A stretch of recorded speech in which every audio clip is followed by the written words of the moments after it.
Bueno, ¿qué tal? ¿Cómo están? ¿Todo bien? Segundo encuentro del seminario de teoría de códigos. Hoy estamos en Exactas, segunda sede de estos encuentros. El primer encuentro fue en Facultad de Ingeniería, el tercero probablemente sea en las oficinas de AMBA. Vamos a hablar un poquito hoy de algunas cotas para códigos, que era algo que habíamos empezado a conversar la vez pasada, que era básicamente entender la relación entre la tasa de un código y la distancia mínima relativa de un código. Lo que vamos a contar hoy va a ser un poco espeso, un poco denso quizás, pero quizás vale la pena ver cómo son algunas cuentitas. Imagino que después de ver algún par de cotas ya van a querer que termine rápido, así que vamos a ver si lo podemos hacer lo más simple que podamos. No hay matemática particularmente densa, pero sí hay algunos truquitos que vamos a tener que mirar. Y básicamente lo que vamos a hacer es empezar por un poco contar que vamos a ver hoy. Vamos a hablar de este plano, el plano de KR, que básicamente mira la relación entre la distancia mínima relativa de un código y la tasa del código. Vamos a hablar en detalle de la cota de Hamming y de la cota de Johnson, que es el cuarto renglón que está ahí, que básicamente son cotas que hablan de un poco de cosas diferentes, pero ilustran el tipo de técnicas que uno va a tener que mirar en esta teoría. Y vamos a ver un primer ejemplo de un problema de decodificación. ¿Sí? Básicamente tenemos el esquema entre Alice y Bob, mandándose mensajes. Alice tiene un mensaje M, lo codifica como C y lo envía a través de un canal, y lo que recibe Bob no es C. Recibe una palabra corrupta que va a tener que ver qué puede hacer con eso. El esquema de decodificación que vamos a ver hoy es el esquema de Rollocam, y lo que vamos a tratar de hacer es contar cómo funciona eso con las herramientas que tenemos a disposición, que no van a ser tantas, y después contar cómo este esquema es un poco prohibitivo para nosotros, y vamos a querer hacer teoría de codificación relajando algunas de las hipótesis de W. ¿Sí? ¿Qué contamos la vez pasada? Bueno, que eran los códigos. Eran subconjuntos de algún producto cartesiano de un conjunto finito. ¿Sí? Sigma hace las veces el alfabeto, la mayoría de las veces sigma es un cuerpo finito. ¿Sí? Un código es algún subconjunto de ese producto cartesiano, y la dimensión del código está definida como el logaritmo en base Q de C. Una cantidad medio rara, pero que tiene sentido en el caso de los códigos lineales, coincide con la dimensión algebraica cuando C es un subespacio del código. ¿Sí? La tasa se define como la relación entre K y N. Utiliza la tasa en algo del estilo cantidad de información sobre cantidad de información enviada. ¿Sí? Una vez puede mandar un montón de paquetes de datos y algunos de esos paquetes son redundantes. Eso hace que el código sea más resistente a pérdida de puntos. Entonces la tasa es un objeto, pues una cantidad relevante para nosotros. Hablamos de la distancia de Hamming, ¿sí? De cómo se calcula la distancia entre puntos del código, y definimos la distancia mínima del código como la distancia más chiquita que hay entre palabras del código. ¿Sí? Eso está claramente bien definido porque C es un conjunto finito. Y bueno, la versión relativa de la distancia mínima de sobre n es el adimensional que nos va a interesar a nosotros. ¿Sí? Vimos un teorema, ¿sí? Que los códigos tienen una capacidad de corrección de errores. ¿Sí? Básicamente uno dice, si yo agarro una bolita de radio T alrededor de una palabra, bueno, ahí tengo como mucho una palabra de código.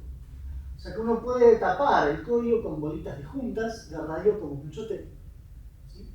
Entonces, esa propiedad de disjunción de las bolitas permite corregir errores. Y hablamos del problema de la decodificación por lista, que hoy vamos a volver un poco a eso, y es el siguiente: muchas veces uno quiere tratar palabras que recibe y quiere ver si puede decodificar esa palabra. A veces, cuando uno tolera una cierta cantidad de errores, tener palabras demasiado corruptas hace imposible el problema de la decodificación. Básicamente porque no tenemos con quién asociar esa palabra recibida. Cuando uno relaja un poco esa condición, uno admite tener una lista de candidatos de palabras. Y todo el tema pasaba porque nuestra lista de candidatos no sea demasiado grande. Yo recibo una palabra y quiero tener alguna manera de garantizar que la lista de candidatos no sea muy grande. O sea, que sea polinomial en la longitud del mensaje. ¿Sí? Hablamos básicamente de códigos lineales y de los códigos de Ritz-Solomon. ¿Sí? Básicamente son evaluaciones de polinomios de grado menor que k sobre algún conjunto alfa que tiene n lugares. ¿Sí? Para los códigos de Ritz-Solomon, el n, que es la longitud de alfa, el dominio de evaluación, es bastante más chico que el dominio. ¿Sí? O sea que acá q va a tener que ser más grande que n. ¿Sí? Acá hemos calculado la distancia mínima para Ritz-Solomon, n-1, y lo que vamos a hacer hoy, vamos a formalizar algunas cotas para Ritz-Solomon. Bueno, lo que empezamos al principio, ¿qué relación hay entre R y delta? Y vamos a tener tres tipos de cotas que vamos a ver. Cotas superiores, o sea que no puedo tener códigos que vean por arriba de cierta curva.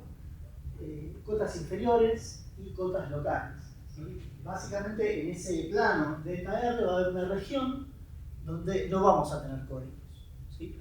Y hay una región admisible donde vamos a tener algunos códigos, en particular los de Ritz-Solomon, que son los que vamos a usar en los esquemas actuales de transmisión de algún tipo de dato especial. Bueno, la cota de Singleton.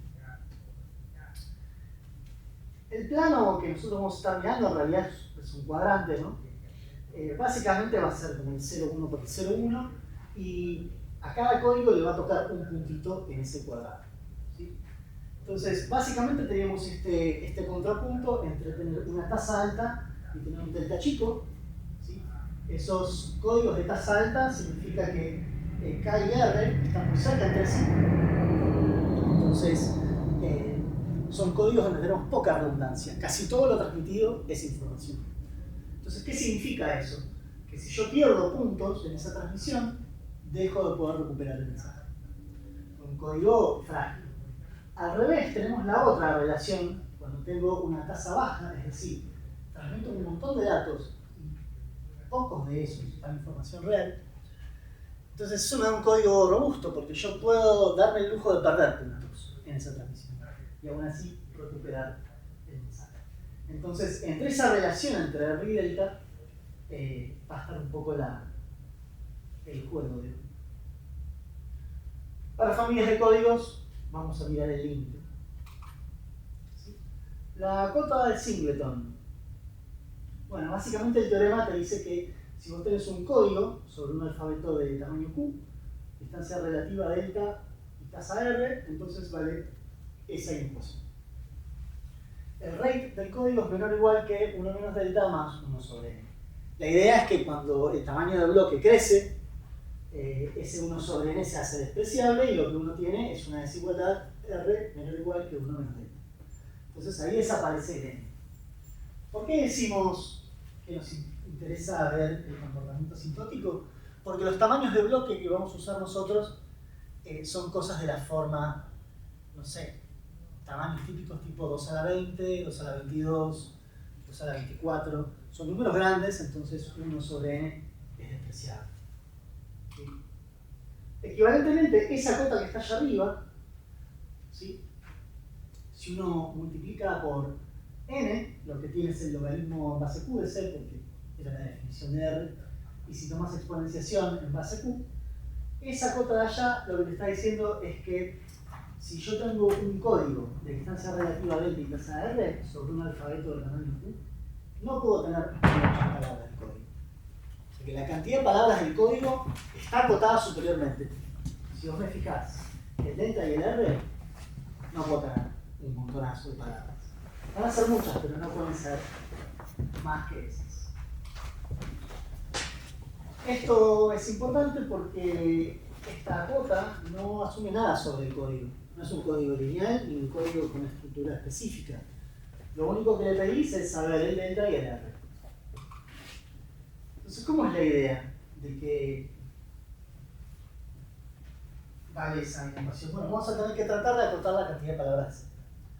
Para acotar la cantidad de palabras de C, la idea sería tratar de ver cómo hacer jugar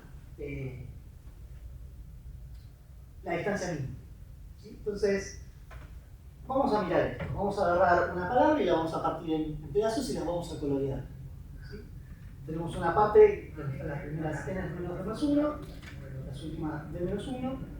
Entonces, si vos proyectases a las primeras n menos 1 coordenadas, no puedes tener dos palabras código que vayan a lo mismo. ¿Sí? Porque si coinciden en todas esas, la distancia es menor o igual que d menos 1. Y si la distancia mínima del código es la d, voy a tener una contradicción. Encontré dos palabras que están a menos distancia que la distancia mínima. Entonces, esas C1 y C2 no pueden existir. Eso lo que dice es que la proyección a las primeras n menos d más 1 coordenadas tiene que ser un morfismo inyectivo. ¿Sí? La proyección a las coordenadas es inyectiva. Entonces, si es inyectivo, la cantidad de elementos de C tiene que ser más chico que la cantidad de elementos en sigma a la n menos d más 1. Y ahí te sale la cota que vos querés. ¿Sí? Esta cota lo que hace es usar una proyección y utilizar la distancia mínima para mostrar que esa proyección es inyectiva. Eso ya te da una cota para tu dominio, que es C. A partir de esto, podemos hablar de cuáles son los códigos que exactamente saturan esa cota. Esta cota es con un menor o igual. Va a haber códigos que tienen un igual. ¿Sí? Los códigos que tienen un igual se llaman MDS, Maximum Distance Separable, si saturan la cota. Entonces, este tipo de cosas, por ejemplo, van a ser importantes para nosotros. Hay códigos bastante fáciles que la cumplen. El código trivial, o sea, todo, y el código de repetición también la alcanza. Entonces, para una tasa de R fija, ningún código tiene una distancia mínima relativa de delta. ¿Sí? Los códigos MDS viven en esta frontera de R menor o igual que 1. Y lo que habíamos visto la vez pasada era que Reed-Solomon era un MDS. ¿Por qué? Porque habíamos computado quién era su distancia mínima. ¿Sí? Fíjense que la distancia mínima está dada en términos de nk. ¿Sí? Y esto es exactamente el exponente de Q. El cálculo de esa distancia mínima lo habíamos hablado en algunos tipos de contextos. ¿Sí? Y básicamente lo que usábamos era que para un polinomio no nulo de grado menor que k, yo no puedo tener muchas raíces. Como mucho tengo k menos 1 raíces. Entonces, la idea es que este lema del grado, que los polinomios no pueden tener más raíces que su grado,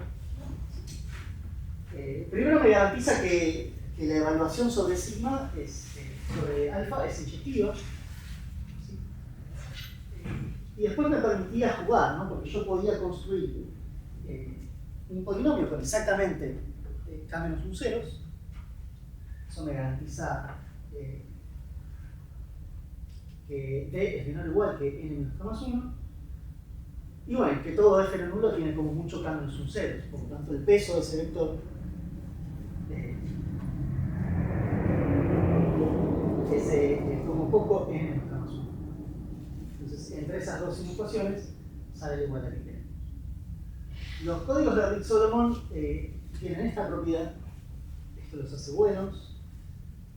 Por otras razones también, pero no son los únicos que tienen la propiedad de MDS. ¿Sí? Hay códigos que vienen de mirar curvas algebraicas. ¿Sí? Básicamente lo que uno tiene que pensar es que el cuerpo finito uno lo puede pensar quizás como una recta y todos los puntitos que están ahí los puedo pensar como los alfas.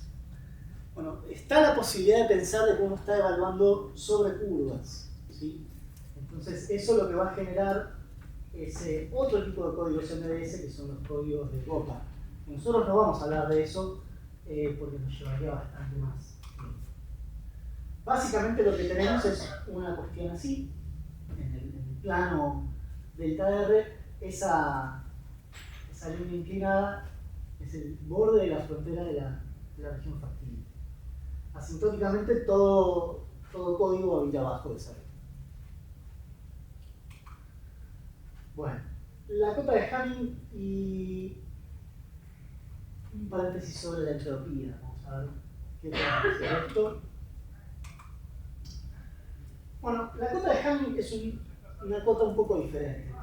Porque la idea viene siendo así, ¿no? Si yo tengo un código que lo hago vivir, a ver si esto funciona.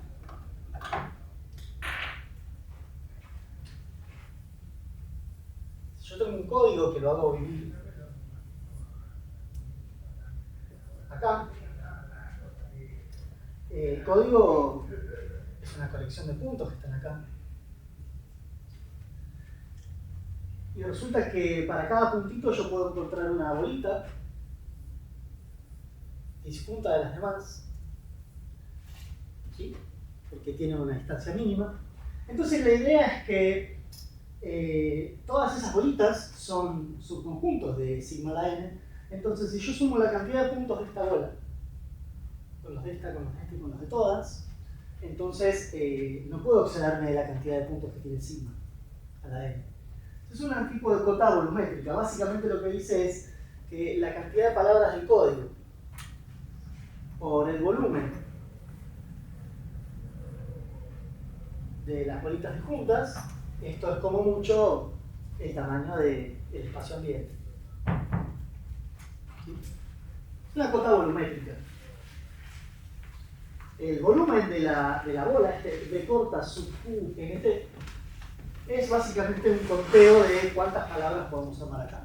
¿Sí? Esta suma está contada como, bueno, en cantidad de posiciones que difieren del centro. Entonces, esto a veces se le llama empaquetamiento de esferas y es una cota bastante gruesa en general. Entonces, esta es un poco la idea. Todas estas bolitas juntas 2 a 2, cuando sumo la cantidad de elementos que tienen, no me puedo pasar de Q a la N. ¿Sí?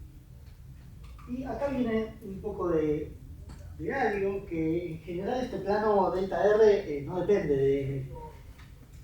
Entonces lo que vamos a necesitar hacer es tener un tratamiento de esta inecuación, ¿sí? De esta cota, de forma tal que nos podamos sacar a N encima. Para sacarnos N encima, vamos a tener que mirar algunas cosas. Primero, quien esté, ¿sí? El radio de corrección es la parte entera de n-1 sobre 2, y como la distancia relativa por n me da la distancia mínima, yo tengo esta cadena de cosas que básicamente lo que me dicen es que t sobre n básicamente va a terminar siendo delta sobre 2. Eso significa que para n grande, el volumen de la bola de radio t es básicamente el volumen de la bola de radio n delta sobre 2. Entonces, en ese sentido, t y n delta sobre 2 van a ser intercambiables para nosotros, y eso es algo que nos va a venir bastante bien. Entonces, ¿cómo vamos a entender esta cota? Esta cota escrita así, ¿sí? Si tomamos logaritmo y dividimos por n, nos va a aparecer el rate, la R, el logaritmo de la cantidad de elementos de C sobre n. Y esto va a tener que ser menor o igual que 1 menos el logaritmo en base Q del volumen sobre n.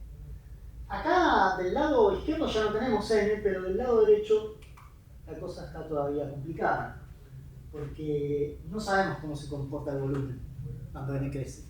El tamaño del bloque crece, ¿qué pasa con el volumen? Todavía no sabemos.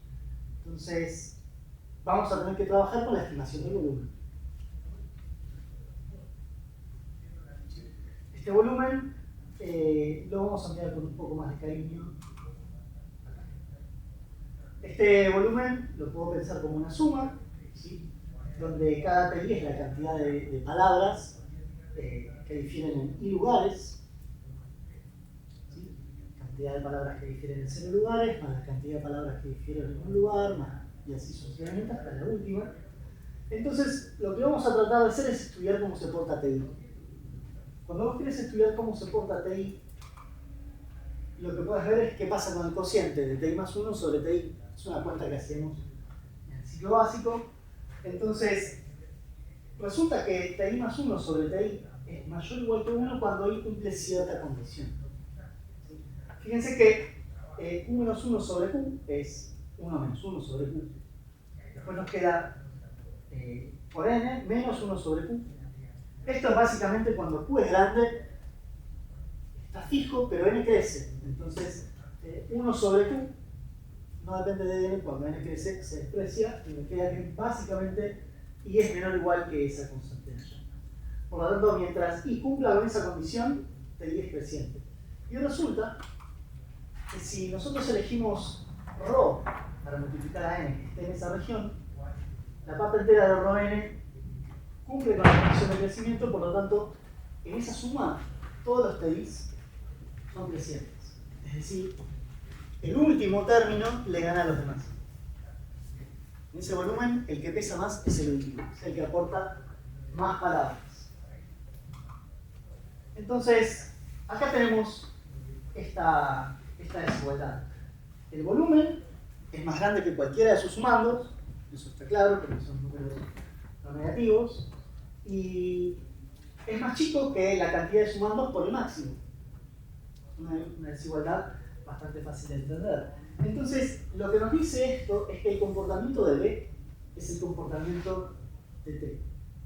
El comportamiento del volumen es el comportamiento del volumen en su sumando más grande.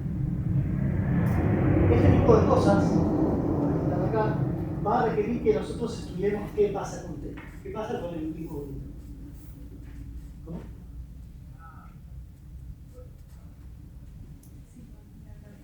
Ah, ok.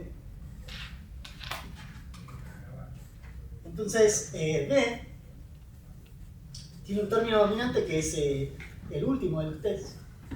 Entonces, cuando queremos comparar, bueno, vamos a analizar el último de los test. ¿Sí? Y acá viene algo que nosotros no tenemos por qué saber de memoria ni nada por el estilo, pero estudiar cómo funciona el factorial ya se hizo, muchas cosas en el mundo.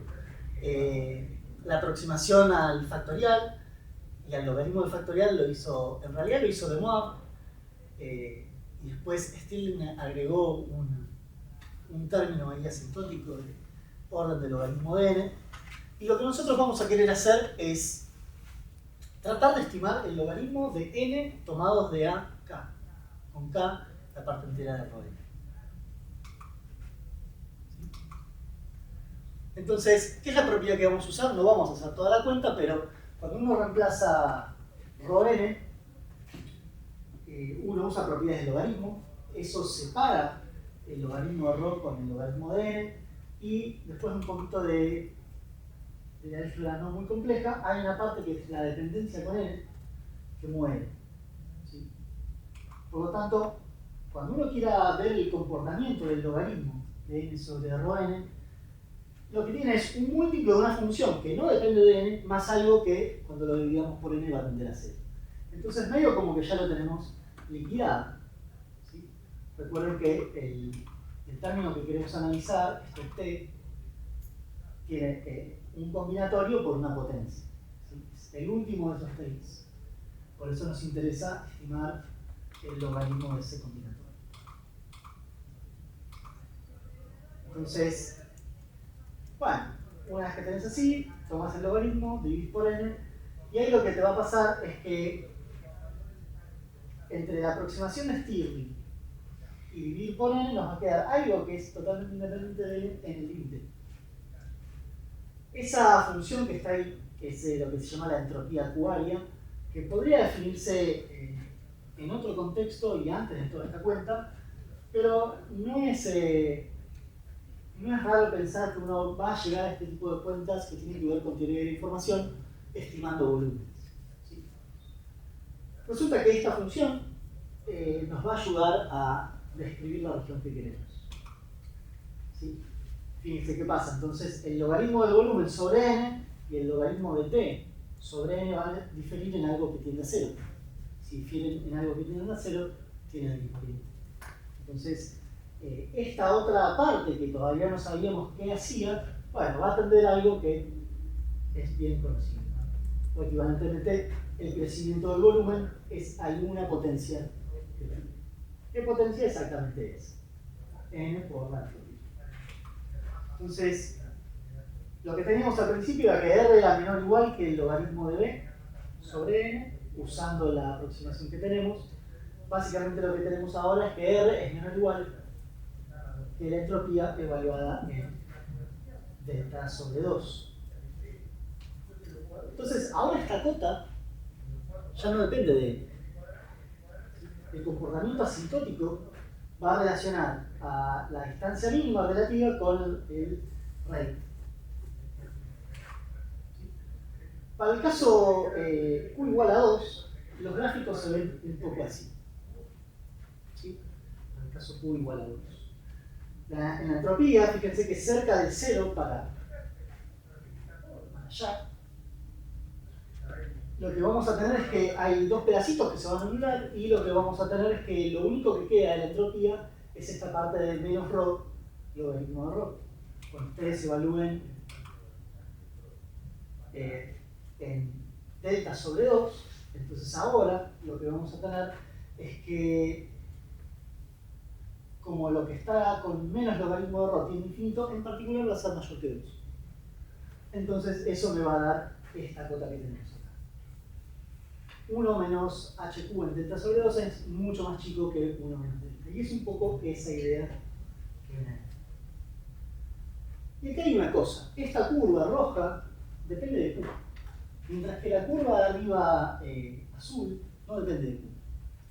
Técnicamente es comparar peras con manzanas, pero lo interesante es que el comportamiento de la entropía está bien estudiado para diferentes valores de Q. ¿Sí? Piensen que poner Q igual a 2 es hablar de códigos binarios, mandar ceros o unos. No es un alfabeto particularmente rico. Y de hecho, Rick Solomon no usa ese tipo de alfabetos. Tiene que usar alfabetos bien grandes. Entonces, comparar directamente a Rick Solomon en este dibujo, no sé si está tan bueno. Lo que sí podemos llegar a hacer es tratar de ver qué pasa en este contexto a medida que Q crece. ¿Sí?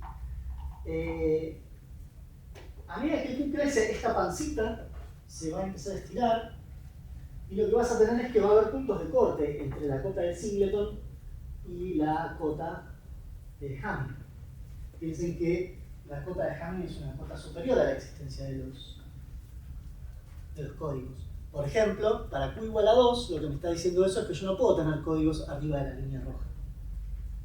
Para Q igual a 2, la cota del Singleton es una cota excesiva, es inmaterial, porque viene todo dominado por la curva roja. A medida que el alfabeto crece, o sea, cuando miramos otro tipo de códigos con otro alfabeto, entonces esa relación entre la cota de Singleton y la cota de Hamming va a empezar a cambiar.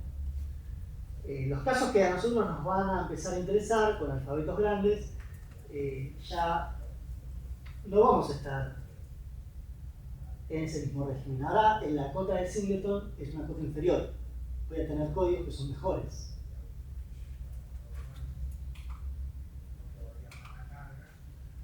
Ahora vamos a hablar rápidamente de esto, no nos vamos a detener demasiado porque si no sería un dolor de cabeza, pero esto es algo bastante sencillo de entender. Hablamos de cotas superiores para la existencia de códigos, ¿no? Con alguna cierta relación entre R y delta. ¿Pero podemos construir esos códigos? Bueno, resulta que tenemos una forma de construir códigos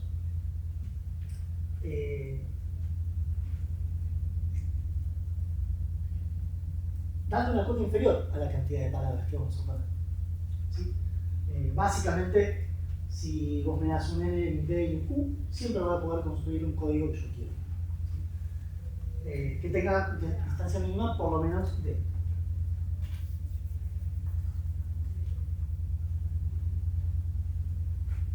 La forma asintótica, nuevamente, nosotros no nos vamos a meter en esta derivación, pero vamos a dar una idea de cómo se construye. Esta cota fue una cota muy celebrada y que, de vuelta, en el territorio de la geometría algebraica se pueden decir algunas cositas más sobre esto. Entonces, la construcción es básicamente de a uno. Yo agarro un punto,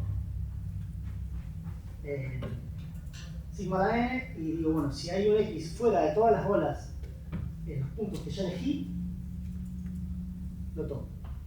Si no, también. Lo que hace esto es ir agarrando puntos de a uno y los va coleccionando. Si no tengo un punto fuera de todas las bolitas, listo, ahí terminé. Es ir agarrando puntos hasta que se cumple lo que uno quiere. Si estas bolitas pueden superponerse y cubren sigma de la n. Entonces, básicamente lo que tenemos es una cota inferior para el producto de la cantidad de palabras por el volumen. ¿Sí? Esta distancia d se cumple por construcción, ¿sí? Porque los congruos se eligen de forma tal que tengan distancia mayor o igual que d con todos los otros puntos. Hay una serie de preguntas sobre este tipo de construcciones que a nosotros un poco nos van a pasar por el costado, pero vamos a empezar a ver relaciones entre las cotas. ¿Sí? Tenemos una cota puramente combinatoria, como es la del singleton, y una cota existencial, constructiva, para Barrashov. Entonces, los rangos en los que vamos a estar mirando estas cosas nos van a permitir decir algunas cosas sobre los códigos. Para Q grande, entonces HQ delta tiende a delta y alta, ambas cotas convergen. Es decir, que los códigos MDS llenan toda la región factible. ¿Sí? Básicamente, los Reed-Solomon van a ser los mejores códigos que vamos a poder usar.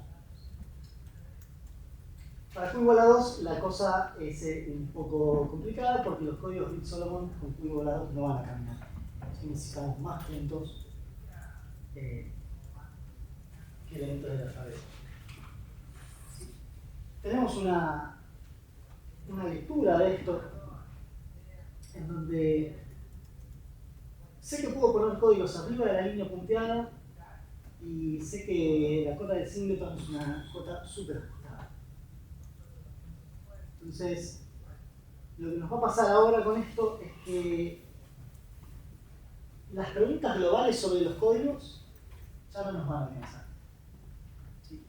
Lo que vamos a decir nosotros es que para los problemas de decodificación necesitamos otro tipo de cotas. Porque la relación entre delta y R me habla sobre las características del código como algo global. Y lo que nosotros vamos a querer ver es ver qué pasa localmente con los códigos. Y para eso, lo que vamos a hablar es un poquito de la cota de Johnson.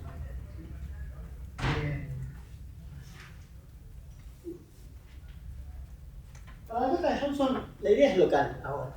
Antes, ¿qué hacíamos? Decíamos, bueno, ¿qué relaciones entre R y delta puede tener un código?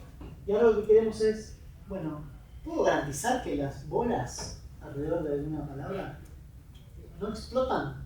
O, dicho de otro modo, ¿puedo asegurar que tienen una cantidad polinomial de palabras de código adentro? Este tipo de cosas van a ser bastante trucosas y van a ser las que nos van a dar una garantía de que cuando nosotros querramos testear proximidad a una palabra de código, los algoritmos que armemos convergen. ¿Sí? Nosotros hasta ahora no hablamos nada de codificación, pero yo soy Bob, recibo una palabra y quiero saber a cuántas palabras del código se parece. Necesitaría un algoritmo para eso y lo que tendría que tener es un algoritmo que me pueda garantizar que la cantidad de palabras es razonable.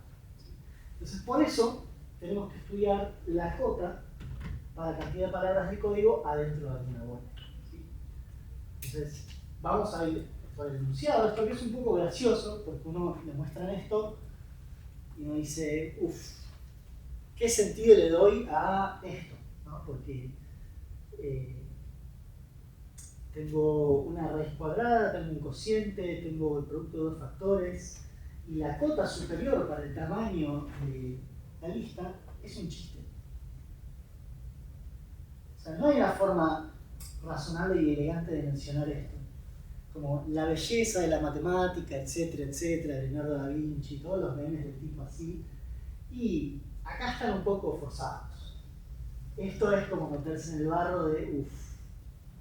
Entonces, ya la lectura del teorema es bastante compleja. Vos me das un código que tiene una distancia relativa delta y me das un punto en sigma n. Entonces, si yo tomo una bola de radio ρn y ρ es más chico que esa función de delta, entonces la cantidad de palabras en el código adentro de la bola es menor que ese cociente. Ok. Es lo que es. ¿Qué pasa? A veces hay que lidiar con estas cosas. La buena noticia es que quizás el enunciado es complejo de leer o complejo de ver o difícil de asimilar, pero la demostración no es tan compleja. ¿De qué la va esto? Lo que vamos a hacer para demostrarlo es agarrar una inecuación conocida, que es una que uno conocía en álgebra 1, y la vamos a usar, ¿no? Uno a veces se pregunta, ¿para qué tengo que estudiar esto? ¿Para qué tengo que estudiar lo demás allá? Bueno, para probar la cota de Johnson. Entonces, el esquema geométrico de esto es este. Yo agarro una pelotita alrededor de ahí. Esa pelotita tiene palabras del código. En el dibujo hay 5. Pero hay una tensión entre estas dos cosas. La distancia entre las Cs es al menos D. ¿Sí? D o más. O sea que las Cs no pueden estar demasiado cerca. Pero todas las Cs con I tienen distancia como mucho E. O sea que hay una distancia mínima a respetar y una distancia máxima a respetar. Entonces, en esa tensión de cosas no muy cerca y cosas no muy lejos, es que tenemos que ir a buscar esa cota. ¿Y qué es lo que vamos a hacer? Vamos a tratar de producir una cantidad que se acote por abajo por L y por arriba por L. O por abajo por una función de L y por arriba por otra función de L. Y en esa doble inecuación, vamos a decir, lo más chico tiene que ser más chico que lo más grande, y ahí vamos a forzar que valga la inecuación. Entonces, básicamente lo que queremos acotar es esa suma. La suma de la distancia entre todos los pares de code words. ¿Sí? La distancia entre el code word 1 y el code word 2 es una suma. Es si difieren en la primera coordenada, más si difieren en la segunda coordenada, más si difieren en la tercera. Cada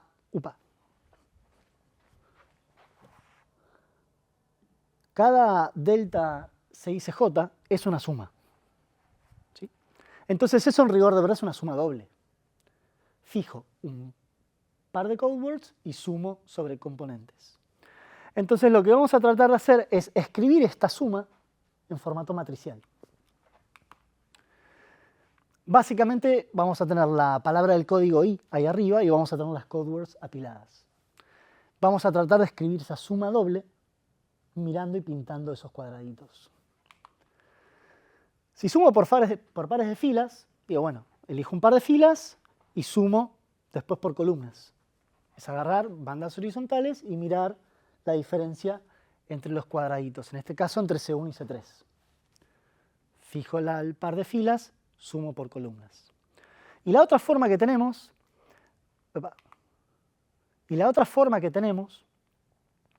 es fijar la columna.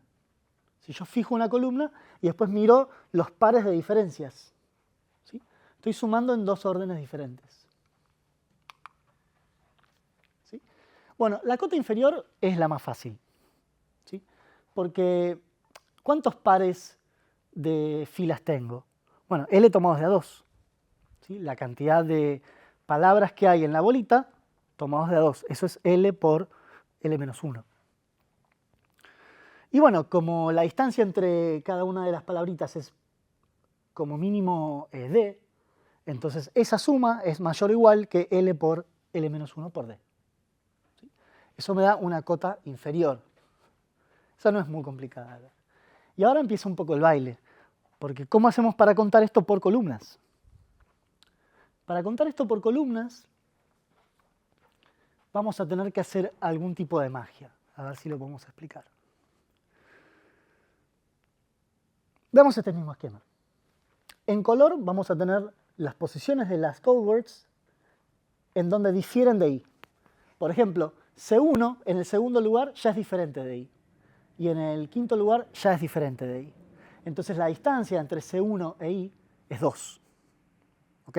La cantidad de cositas coloreadas me da la distancia contra la palabra centro y. ¿Sí? Y eso tiene colores porque si nosotros tomamos un alfabeto, pensamos que los elementos del cuerpo son colores, entonces podemos colorear. Todo lo que tiene color naranja tiene el mismo elemento del cuerpo y todo lo que tiene color verde tiene el mismo elemento del cuerpo. ¿Sí? Entonces, no solamente son diferentes, sino que podemos pintar, ¿sí?, cómo son diferentes. Entonces, ahora lo que vamos a hacer es contar algunas cosas a partir de este esquema. Los BK son la cantidad de cosas con color que hay sobre la columna K. ¿Sí? BK es la cantidad de diferencias con la palabra I. Para cada elemento del alfabeto, NBK cuenta los code words que tienen exactamente esa entrada, la cantidad de code words que en la columna K tienen el valor B. Y bueno, BK obviamente es L menos N sub IK. Entonces el conteo global de las diferencias es el conteo de los BK. Cuando yo cuento todos los cositos coloreados, bueno, lo que estoy sumando son todas las diferencias contra Y. Y eso es, como mucho, L por E.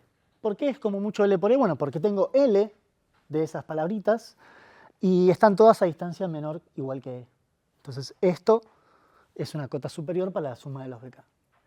Y acá es donde viene la parte como más tóxica de este conteo, porque lo que vamos a tener que hacer es producir una cota para la suma sobre pares de filas.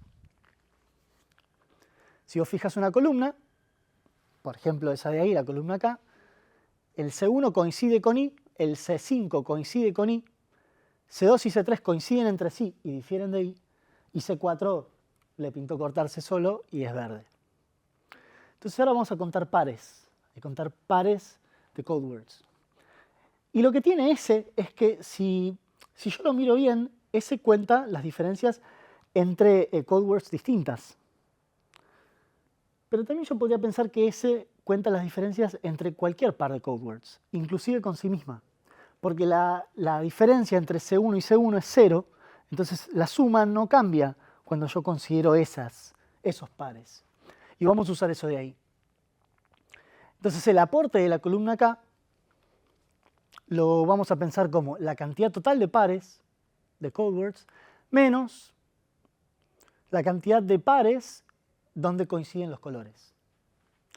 Entender esta slide a mí me llevó 3 o 4 días porque no podía hacerme la idea de cómo hacer aparecer el L cuadrado, pero el L cuadrado cuenta de más y esa resta saca lo que está de más, básicamente.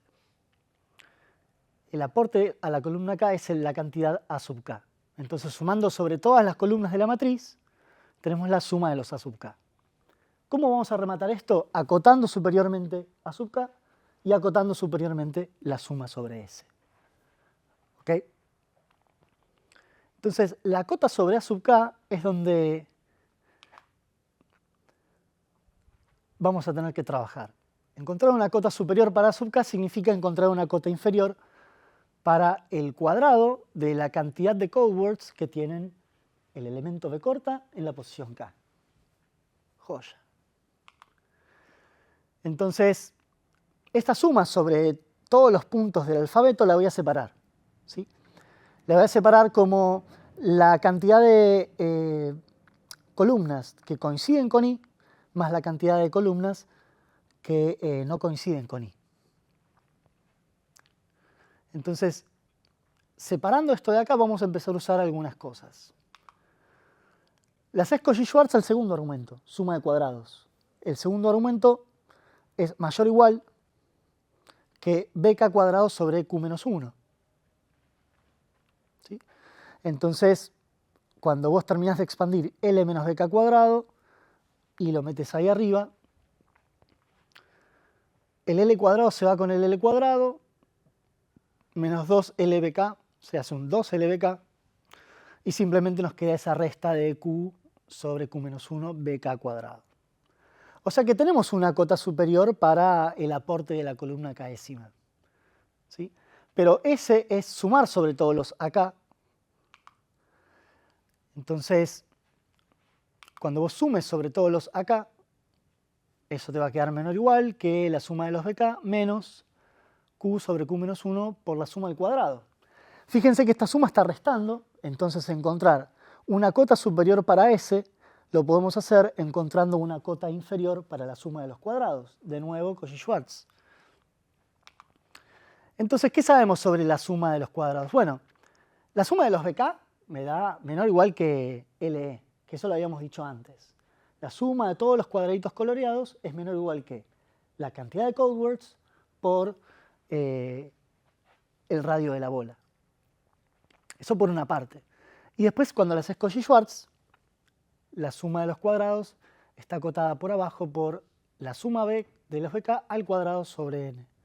Metes todo en la coctelera, patís un poco y decís, bueno, me pongo en el peor caso donde la suma de los bk es L por E y lo que aparece es que S está acotado por arriba por eso de ahí. Producimos una cota superior para S que depende solo de E y de N. Entonces, ahora viene un poco la magia. Esto es la estrategia que prometimos. Acotamos por arriba y por abajo la suma. Es una suma doble. ¿Sí? Por arriba y por abajo, S. Entonces, para que podamos obtener una cota para L, nosotros queremos que lo de la izquierda sea más chico que lo de la derecha. Y bueno, acá básicamente viene un poco de álgebra barata, que lo que nos da es eso de ahí. Entonces, si uno quiere una cota superior para L, tendría que pasar dividiendo el factor que acompaña a L. Pero para que eso pase sin romper nada, ese factor, ¿qué signo tiene que tener? Tiene que ser positivo. Entonces, para que ese factor sea positivo, es un poco mirar cuándo ese factor es positivo. Si ustedes dicen, bueno, D es delta por n y E es rho n, entonces esa misma inecuación, salud, se escribe así. Cuando ustedes pasan de D y E a delta y rho, lo que les queda es esa cosa de ahí. La inecuación de arriba es exactamente la inecuación de abajo. ¿Sí? Entonces, acá un poco pasa que lo que está acompañando a la L es lo que estaba dividiendo en la slide del principio. Entonces, fíjense que ese factor que acompaña a L es una cuadrática en rho. No sé, menos b más menos, ¿no? Lo que hacemos todos cuando somos chicos, menos b más menos raíz cuadrada de... Y le da dos raíces y la más pequeña es un poco la que tenemos ahí.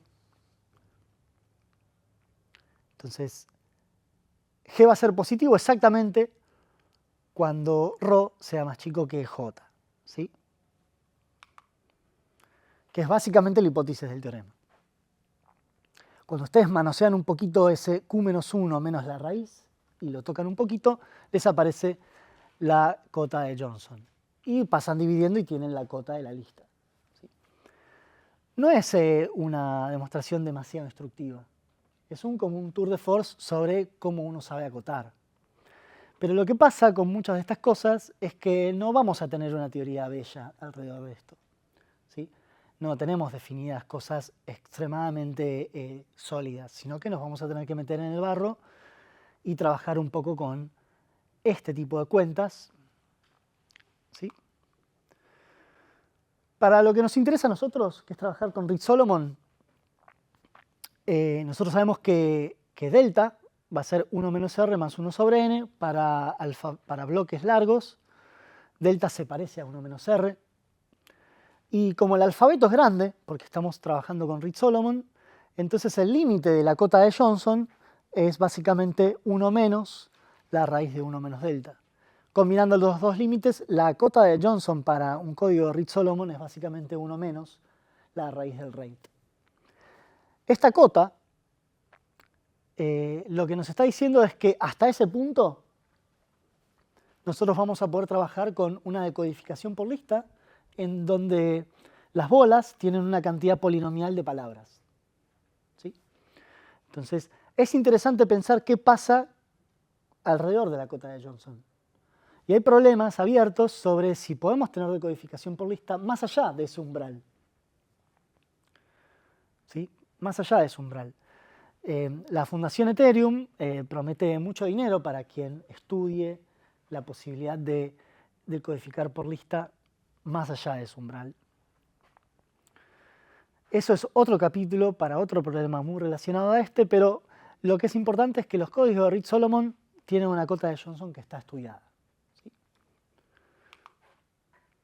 Entonces, para ir cerrando esta primera parte, un dibujito. ¿Sí? La recta lo que me está dando es la región donde tenemos decodificación única. ¿Sí?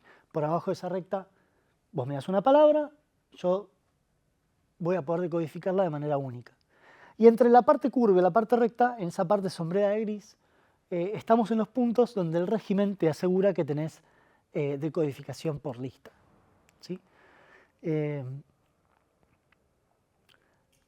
Si ustedes miran acá en la slide, Gurusomi Sudán, 1999, da un algoritmo para hacer decodificación por lista en Reed-Solomon, y esto llegó 23 años después que el algoritmo de decodificación única de Welch. ¿Por qué se tardó tanto? Bueno, porque había muchas limitaciones conceptuales a la hora de entender qué era una lista. El algoritmo que vamos a ver después es un algoritmo que a la tasa de avance de hoy es un algoritmo prehistórico, pero es un algoritmo muy bueno, que es el precursor de esto, en cierto sentido, y que vamos a trabajar en un régimen más estricto que no es el que vamos a usar actualmente. ¿Sí? Nosotros no vamos a querer decodificar exactamente una palabra, sino que vamos a querer testear proximidad, que son problemas distintos. ¿Sí? Pero sirve un poco para entender el esquema general. ¿Sí? Vamos a, no sé si tengo una slide más hasta el break, creo que no. Sí, síntesis de la primera mitad, básicamente las cuentitas que vimos hasta ahora. Cota de Singleton, relación entre R y delta. ¿Sí? R es menor o igual que 1 menos delta. La cota de Hamming, que depende de Q, entonces acá la comparación con Q es un poco caprichosa y hay que tener cuidado a la hora de mirarla. Una cota constructiva, de que vamos a poder construir códigos, y una cota sobre la cantidad de palabras que puede tener una bolita cualquiera en sigma la n. ¿Sí? Y para Reed-Solomon tenemos ese pequeño resumen. En un ratito, después del break, vamos a encarar el problema de la decodificación. Yo soy Bob, recibo una palabra, probablemente corrupta, y quiero ver si puedo hacer algo para encontrar la palabra original. ¿Sí? Esa visión de la cosa todavía sigue siendo una visión de Alice y Bob compartiendo un canal ruidoso. Nosotros vamos a ir a otro puerto porque vamos a querer tener una relectura de eso en términos de un prover y un verifier. Una computadora que dice que tiene algo y alguien que tiene que chequear que esa computadora que tiene algo. Entonces lo que van a intercambiar estas computadoras son códigos, son palabras de un código.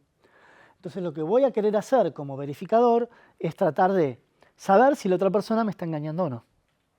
Y eso significa cómo voy a reinterpretar los errores en las palabras como potenciales mentiras de la persona que tengo delante. ¿Sí? Entonces ese viraje en cómo uno interpreta el canal, Hamming pensaba o Shannon pensaban en modificaciones aleatorias o modificaciones del peor caso. Nosotros vamos a querer ir a otra interpretación, tener un prover malicioso, alguien que quiere impersonar a otra persona. Ese tipo de argumentos En el contexto de codificación única no van a correr, pero este contexto nos va a ayudar a pensar qué pasa con los polynomial IOPs, que van a ser lo que vamos a ver la clase que viene. Bueno, vamos a hablar del problema de la decodificación, ¿sí?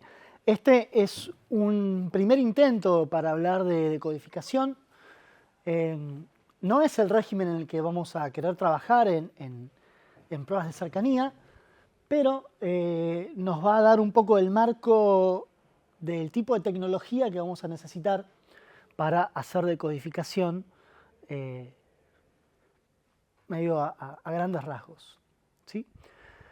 En la primera parte nos quedamos estudiando un poquito qué limitaciones tenían los códigos y ahora vamos a otra pregunta, ¿sí? ¿Cómo hago para decodificar? En general, hablando sin ningún tipo de precondición, el problema es difícil, ¿sí?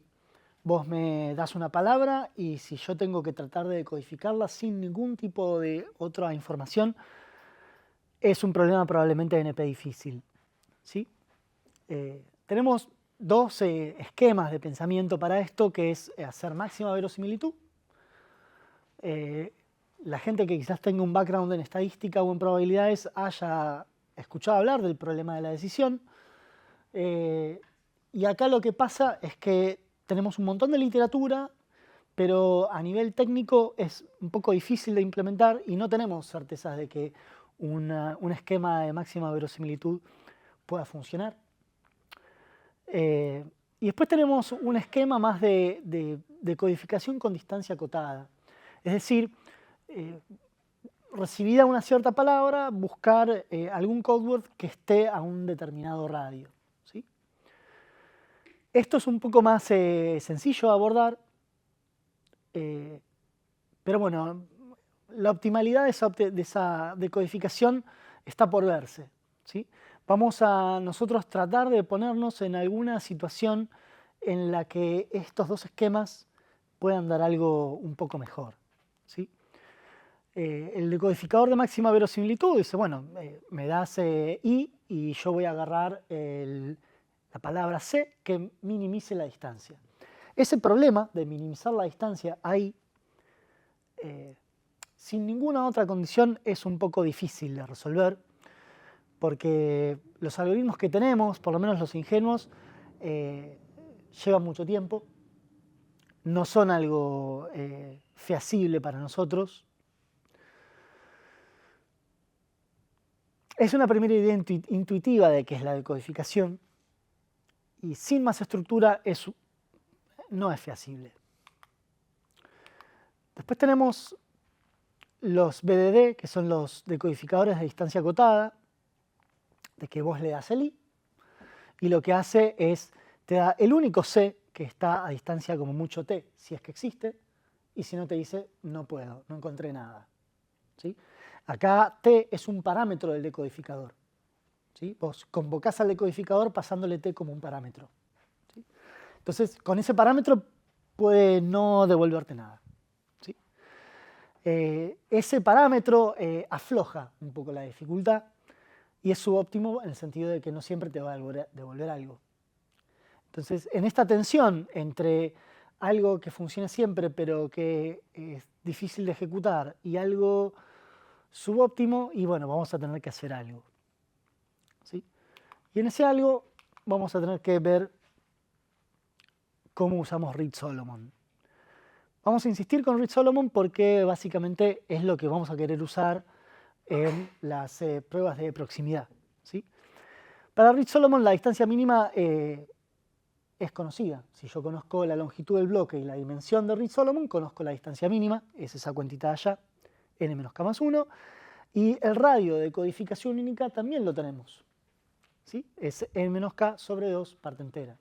O sea, que si yo conozco el código, conozco las bolas de decodificación única, ¿sí? Ahí quedó mal renderizada la U con acento, pero la tasa de decodificación única es básicamente 1 menos R sobre 2 para n grande. O sea que cuando yo quiero mirar de codificación única, las bolas que voy a usar, como mucho miden 1 menos r sobre 2. Entonces esto tiene algún tipo de lectura. Cuando uno recibe una palabra que está corrupta, bueno, ¿cuántos errores puedo tolerar y aún así recuperar el code word original? ¿Sí? Más allá de ese radio de codificación única, la unicidad falla y entras en un régimen donde tenés muchos candidatos. El algoritmo es el de Berlekamp-Welch, que es el que vamos a contar ahora. Es sorpresivamente sencillo y muy elegante, y lo único que usa es álgebra lineal, lo cual habla muy bien de la álgebra lineal y no es tan difícil de entender, así que vamos a ver cómo nos paramos para entender esto. ¿Sí? Entonces, el setup es el de siempre. Alice y Bob están de acuerdo en que van a mandarse palabras de un código de Reed-Solomon. ¿Sí? Esos códigos de Reed-Solomon son evaluaciones de polinomios de grado menor o igual a k-1 en un conjunto que ya está preestablecido de antemano, que es el alfa. Alfa es el domain donde uno samplea los polinomios. ¿Sí? Esto me da tiras de n escalares en FQ. ¿Sí? Y claramente el grado del polinomio es más chico que el domain. Alice manda un code word y Bob recibe algo que está corrupto. Está corrupto en S lugares. No sabemos cuáles, o por lo menos Bob no sabe en qué lugares está corrupto, pero sabe que tiene como mucho E errores. Y la cantidad de errores es más chico que el radio de codificación único. ¿Sí? Bob conoce el dominio de evaluación, conoce la palabra que recibe, conoce también la dimensión del código que está trabajando con Alice y conoce T. ¿Sí? O sea que esa información Bob la conoce, pero no sabe ni dónde está corrupta la palabra y tampoco conoce qué palabra le mandaron. ¿Sí? El code word original. Entonces lo que va a tener que hacer es tratar de recuperar f en tiempo polinomial. ¿Sí? Conocemos el conjunto de evaluación, la palabra que recibimos, la dimensión y el radio. Pero no sabemos dónde está rota la palabra. ¿Sí? Entonces, ¿cómo es la idea que tiene Bob? Bob dice, mira, yo no voy a buscar f. No voy a buscar f. En cambio, voy a buscar dos polinomios que cuando yo los divida me den el f. O sea que él no va directamente a buscar un f, sino que va a producir dos polinomios. A partir de i y alfa va a construir algo que le ayude a encontrar dos polinomios, de forma tal que el cociente le dé la palabra f que le mandaron. Esta magia que hace Bob la hace armando un sistema lineal homogéneo de ecuaciones. ¿Por qué razón? Porque los polinomios, cuando uno los evalúa, son combinaciones lineales de sus coeficientes.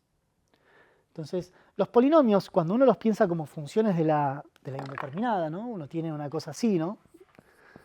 P de x, 2 más 3x cuadrado. Como función de x, esto no es una función lineal, ¿ok? Pero si uno fija a x a algún símbolo de antemano,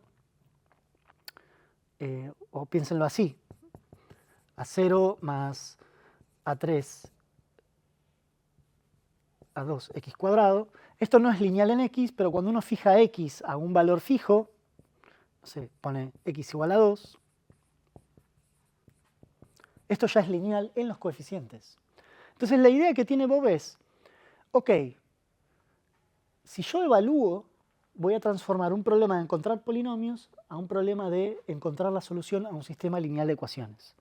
¿Sí? Porque la evaluación me hace aparecer ecuaciones lineales para los coeficientes. ¿Sí? Esa es un poco la estrategia que va a tener Bob. Entonces, ¿qué tipo de polinomios e y n va a buscar? Bueno, va a buscar pares de polinomios. ¿Sí? El polinomio e tiene grado como mucho t. T es la cantidad de errores que puedo admitir. ¿Sí? Entonces, e tiene grado conocido. N va a ser otro polinomio de grado menor o igual que t más k menos 1. Él conoce t, conoce k, por lo tanto, ya sabe qué grado le va a pedir a n estrella. Y lo que va a armar es un sistema de ecuaciones homogéneo. N evaluado en alfa i menos E en alfa i por I sub i. Cuando vos lo mirás así, eso es para cada i una ecuación lineal en los coeficientes desconocidos de E y N. Cada una de esas i ecuaciones es una ecuación lineal sobre los coeficientes de los polinomios que quiere encontrar. O sea que el alfa y la cis son los coeficientes del sistema de ecuaciones. Él recibe i y recibe el alfa. Con eso se arma un sistema de ecuaciones. Ese sistema de ecuaciones le va a pedir, un polinomio e que no sea nulo, o sea que va a buscar e y n y un e no trivial. ¿Sí? Básicamente este sistema lo arma con alfa y con i. Entonces el teorema que probaron Berlekamp y Welch es que con la condición de que la cantidad de errores sea como mucho t, ese sistema admite solución no trivial y para cualquier solución no trivial el cociente está bien definido y da siempre lo mismo. ¿Sí? Entonces vamos a ver cómo es la demostración de este teorema, que son 4 líneas, pero la gracia es que el hecho de que Alice haya mandado una palabra del código hace que todo esto funcione. Porque Bob no ve f, pero sin embargo f existe. ¿Sí? Bob no puede saber de antemano porque con la sola inspección él no puede saber que eso tiene solución. Pero como lo que le enviaron fue una perturbación de f, ese f existe. ¿Sí? Entonces miremos qué pasa con esto. Bueno, la palabra que recibe Bob, que es la i, es f alterado en s lugares. ¿Sí? Hay un conjunto de lugares donde fue alterada la palabra que recibió. Entonces, ese polinomio, fíjense qué es lo que hace el e. Es un polinomio que es el producto de los alfa i's, ¿no? X menos alfa i, donde alfa i está en S. Hay tantos factores como cosas tiene S. Entonces, el grado de E es la cardinalidad de S. ¿Sí? Y la cardinalidad de S es como mucho t. ¿Sí? La cardinalidad de S es como mucho t. Entonces, el polinomio E tiene grado como mucho t. ¿Sí? Y por otro lado, si él construye E y F es un polinomio que es el que quiso codificar Alice, existe el polinomio nx. Entonces, tanto E como n van a ser polinomios que tienen una propiedad. ¿Qué propiedad tienen? Bueno, E es no nulo, tiene el grado que tiene que tener, y n también tiene el grado que tiene que tener. Porque fíjense que E tiene grado como mucho t, y F tiene grado como mucho k-1. Entonces el producto hace que n tenga grado como mucho t más k-1. Entonces, tanto E como n cumplen las condiciones que había pedido Bob. ¿Sí? ¿Y qué es lo que sucede? Si yo tomo a alguien que no está en S, entonces E no se anula. ¿Sí? Y por construcción, n da lo que tiene que dar. En cambio, si yo tomo una posición que está en S, el polinomio de error vale 0. 0 por cualquier cosa me da 0. Entonces, lo que pasa es que se cumplen las ecuaciones que había propuesto Bob al principio, que son esas de allá. Entonces, ¿cómo viene la mano acá? La mano es que el sistema tiene solución, y la solución está en manos de Alice, porque Alice conoce F. Entonces, Bob mira I, mira alfa, arma el sistema y le pregunta a Alice, che, ¿esto tiene solución? Y Alice le dice, sí, esto tiene solución, porque yo te mando un polinomio. Entonces, ese sistema tiene solución. Y es no trivial porque E es no trivial, dado que S es no trivial. Vemos la prueba de 2, la buena definición de las soluciones. Suponete que vos tenés dos soluciones de ese sistema de ecuaciones, entonces construís este nuevo polinomio. N1 por el localizador de errores E2 menos N2 por el localizador de errores E1. Este polinomio es una resta de polinomios de igual grado. Entonces la resta tiene un grado que está acotado. ¿Sí? Fíjense ¿qué es lo que le pasa? P tiene grado menor o igual a t más k menos 1 más t. Esto es 2t más k menos 1, y como 2t es más chico que n menos k, porque t era más chico que la distancia de decodificación única, este polinomio P, ¿sí? Este polinomio P tiene grado como mucho n menos 1. Pero si tiene grado como mucho n menos 1, no puede tener muchas raíces. ¿Cuántas raíces puede tener como máximo si tiene grado n menos 1? ¿Cuántas raíces puede tener como mucho P si tiene grado n menos 1? N menos 1, como mucho. ¿Pero qué le pasa? P se anula en todos los puntos de S, por construcción. Si ustedes agarran P y lo evalúan en alguien que es un punto de error, entonces en esa resta tenemos una resta que da idénticamente 0. O sea, tenemos un polinomio de grado como mucho n menos 1 que tiene n raíces. Lo único que le queda a ese polinomio es ser el polinomio nulo. Entonces ahora P es el polinomio nulo, y si P es el polinomio nulo, entonces tenemos que n1 por e2 es n2 por e1. ¿Sí? Por lo tanto, una de las cosas que vamos a poder sacar de acá es que el testigo, o sea, lo que tiene Alice en su poder, me garantiza que el sistema tiene solución, y además me garantiza que el cociente va a ser un polinomio. Porque a priori vos resolvés un sistema de ecuaciones lineales, agarras un conjunto de coeficientes, el otro conjunto de coeficientes, los pones como coeficientes de un polinomio. El cociente ese, ¿por qué tendría que dar un polinomio? Es una función racional a priori. Cocientes de polinomios no tienen por qué ser un polinomio. Bueno, el hecho de que exista ese f me garantiza que cuando yo tome el cociente voy a tener un polinomio. ¿Por qué? Por la buena definición. Como todos los cocientes dan lo mismo y hay uno de ellos que da un polinomio, bueno, todos los cocientes dan un polinomio. Esa es un poco la idea.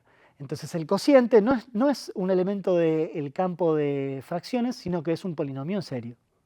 ¿Sí? Entonces, esta idea de construir un sistema lineal de ecuaciones está buena. ¿Sí?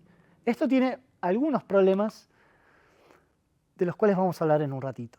¿Sí? El cierre del argumento básicamente es esto que hablamos, ¿no? Bob resuelve mx igual a 0, obtiene una solución no trivial, toma el cociente y eso le da un polinomio. Ahí está escrito con paréntesis, pero en rigor de verdad, como Alice tenía uno que era un polinomio, todos los cocientes dan un polinomio.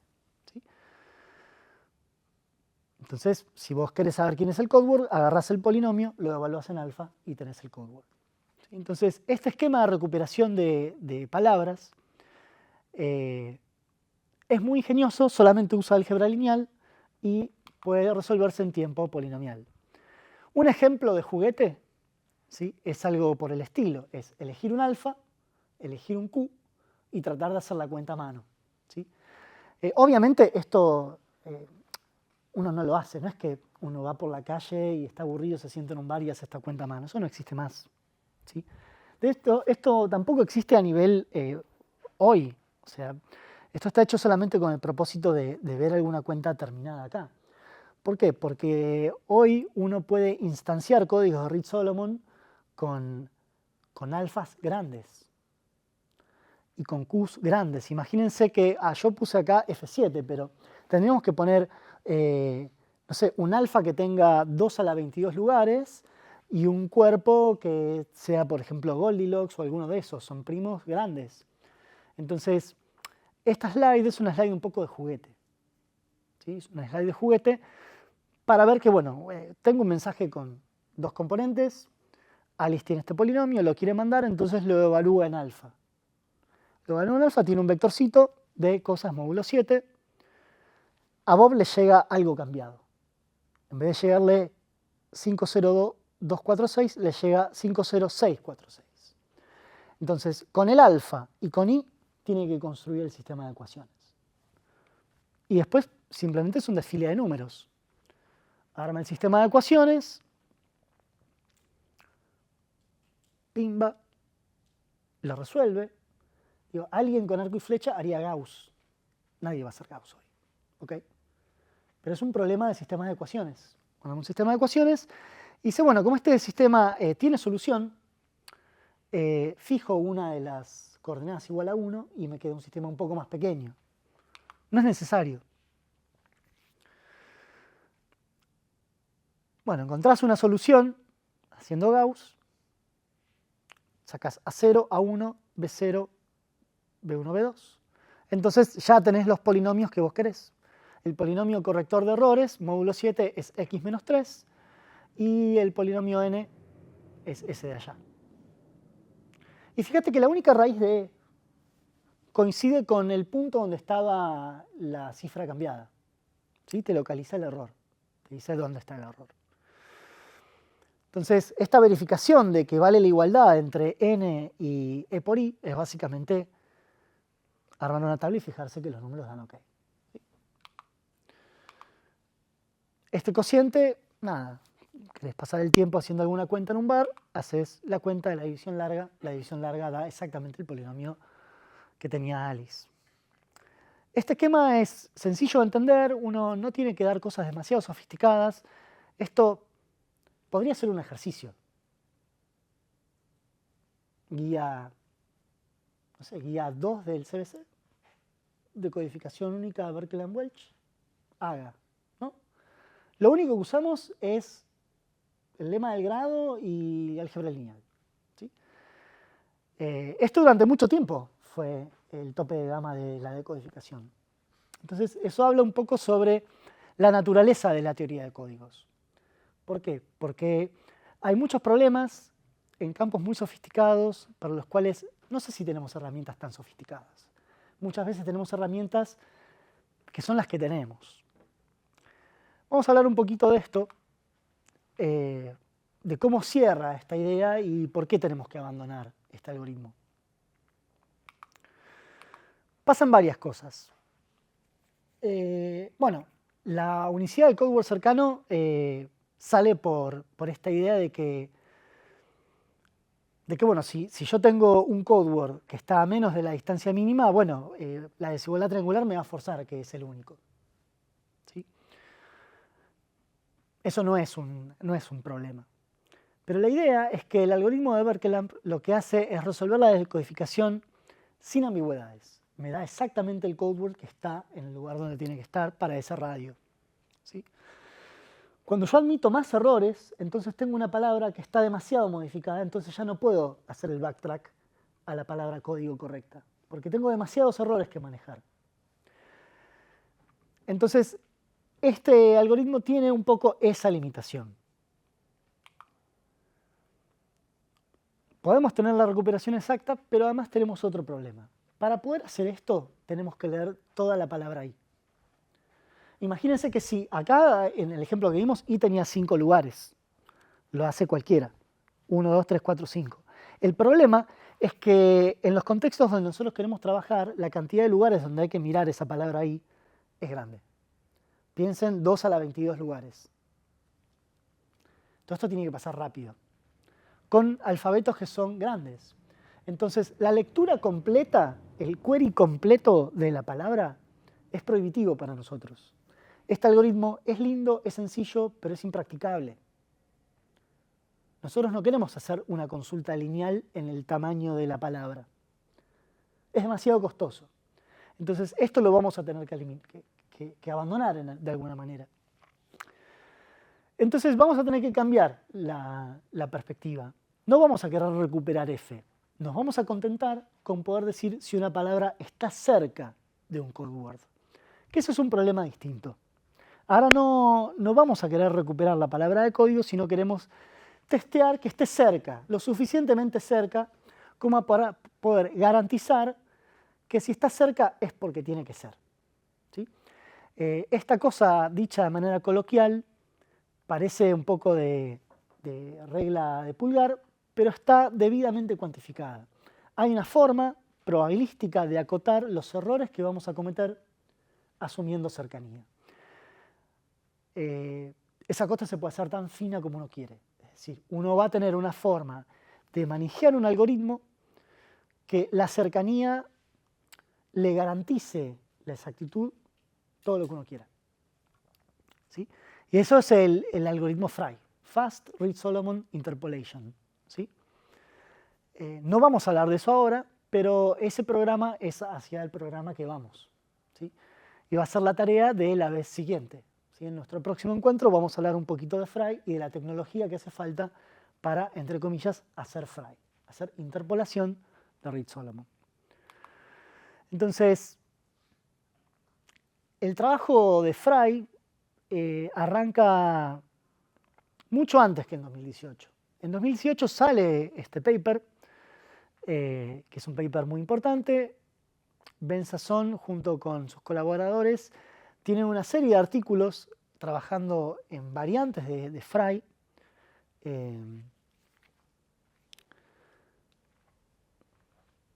Todos muy interesantes, todos complejos de entender, todos con ideas muy fértiles.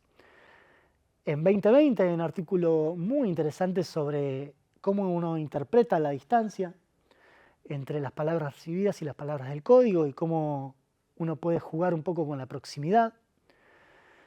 Pero lo cierto es que Fry es apenas la formalización de unas ideas que son bastante anteriores, ¿sí? Que son las ideas de las demostraciones probabilísticamente chequeables, las PCPs. Las PCPs son constructos teóricos que tienen una vida anterior de como, no sé, 30 o 40 años.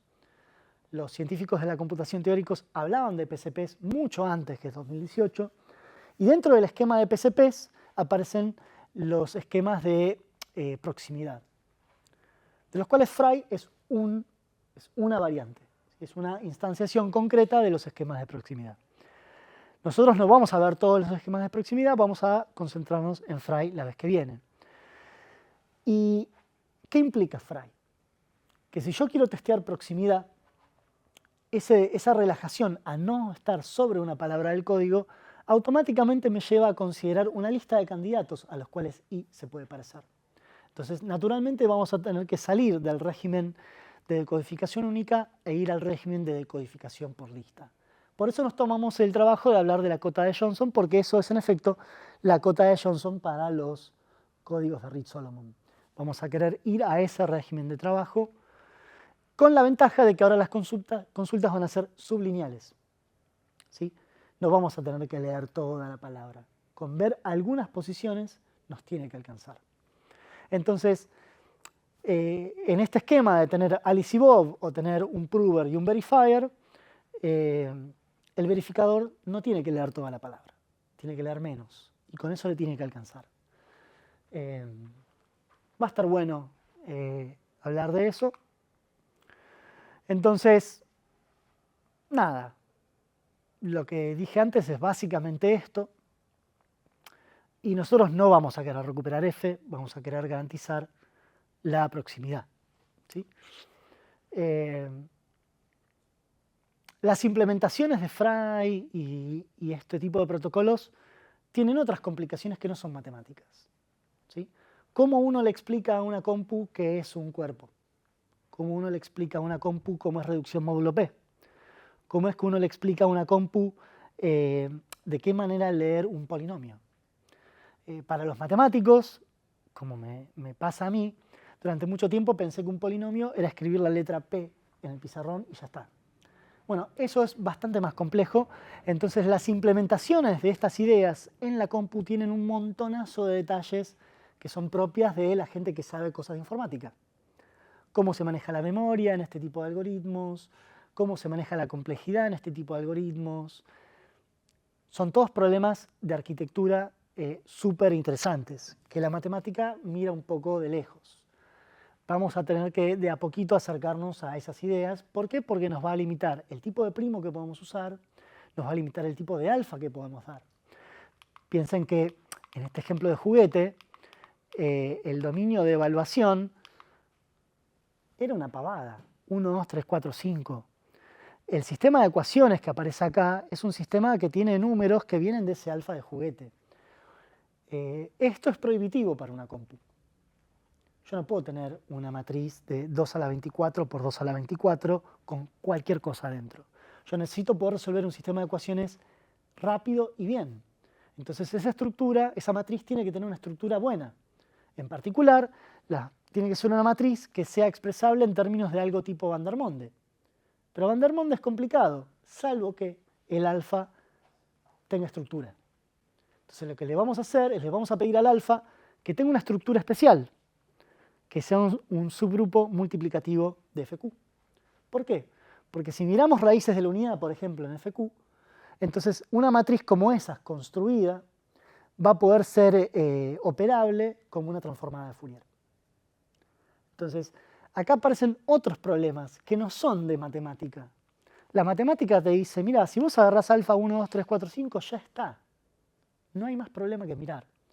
Bueno, resulta que cuando uno lo quiere poner en la compu, la forma del alfa, quién es el primo, son todas cosas cruciales a la hora de implementar esto.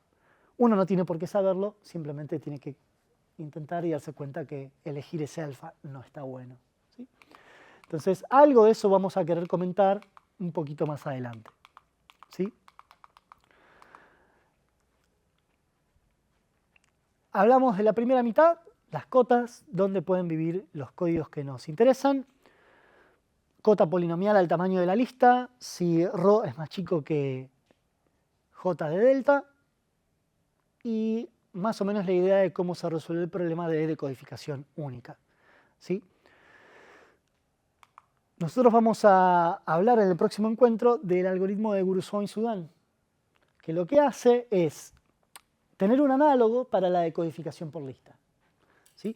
Un algoritmo que me da una lista de candidatos a palabras de código cercana al input i. Esto es bastante posterior a BW. Parece que es medio una pavada, porque dice, bueno, ya hice esto con polinomios, lo otro debe ser polinomios. Bueno, acá la cosa se pone bastante medieval, porque hay un montón de cosas que hay que poder garantizar en el medio, y es un poco áspero. Pero existe, y es el mejor algoritmo que tenemos para hacer esto, y es el algoritmo que se usa. Si alguien tiene un algoritmo mejor para hacer decodificación por lista, joya, bienvenido sea, lo vamos a recibir con mucha felicidad, pero este algoritmo es el que hay. Tanto Guruswamy como Sudán están en actividad. Sudán, de hecho, publica mucho. Son personas bastante jóvenes. Y si bien este paper es del 99, ellos en el 99 habrán tenido, no sé, menos de 30 años. O sea que son personas académicamente activas que todavía aportan un montón. De hecho, Sudán tiene muchos trabajos en lo que se llama low degree testing, ¿sí? Low degree testing es básicamente lo que vamos a hacer con Fry. Gente que está muy lanzada al problema de la decodificación. Si quieren investigar sobre su literatura, háganlo porque hay un montón de cosas muy buenas. Y naturalmente de leer esos papers se van a ir al mundo de los polinomios y eso está bueno. Una vez que entendamos list decoding, contamos que es Fry y vamos a ver si nos da el tiempo para hablar de los proximity gaps. Así que esto es básicamente lo que tenemos para contar hoy. Preguntas, y si no hay preguntas, taza a taza.